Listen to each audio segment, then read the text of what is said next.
Coucou, voilà une petite vidéo pour cette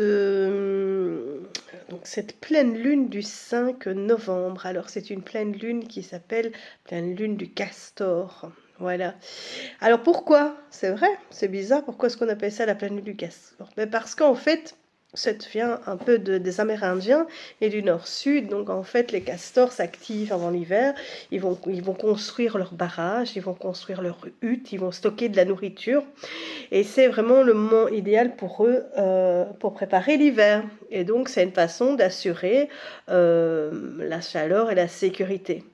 Donc si on remet ça chez nous, hein, les yeux des petits humains là, sur la symbolique spirituelle, on va plutôt être sur quelque chose lors de la préparation. On va faire des réserves d'énergie.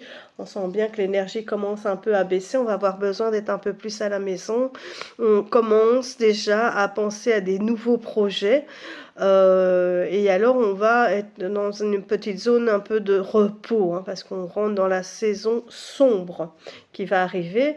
Il y a quand même toute cette notion de construction aussi, et donc ça nous renvoie plutôt à nos barrières intérieures, à nos protections émotionnelles, comment je vais me protéger, comment je prends soin de moi. La coopération aussi, la coopération, alors pour le moment c'est vraiment quelque chose qui est important. Je pense que dans le monde dans lequel on vit maintenant, il va falloir se serrer les coudes et donc d'être plutôt en équipe, hein. C'est une énergie, cette lune va plutôt inviter à renforcer les liens communautaires et les liens de famille ou les associations peut-être.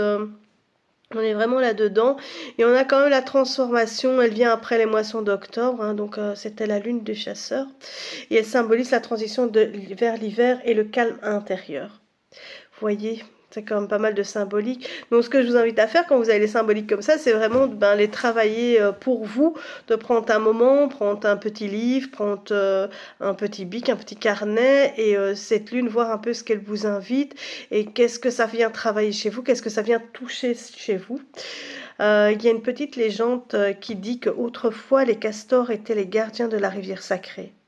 Chaque automne, lorsque la lune se faisait pleine et ronde, ils appelaient l'esprit de l'eau pour lui demander une protection contre le gel. En échange de cette dévotion et de leur travail, la lune leur offrait un manteau épais et chaud.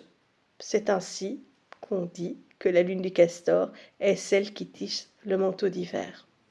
Pour vous aider avec ça, on va prendre un petit jeu de cartes qui s'appelle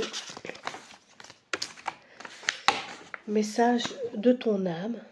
Bon, je est à l'envers, hein, forcément, puisque je l'ai inversé. Géraldine et la technique. Et je vais vous inviter à choisir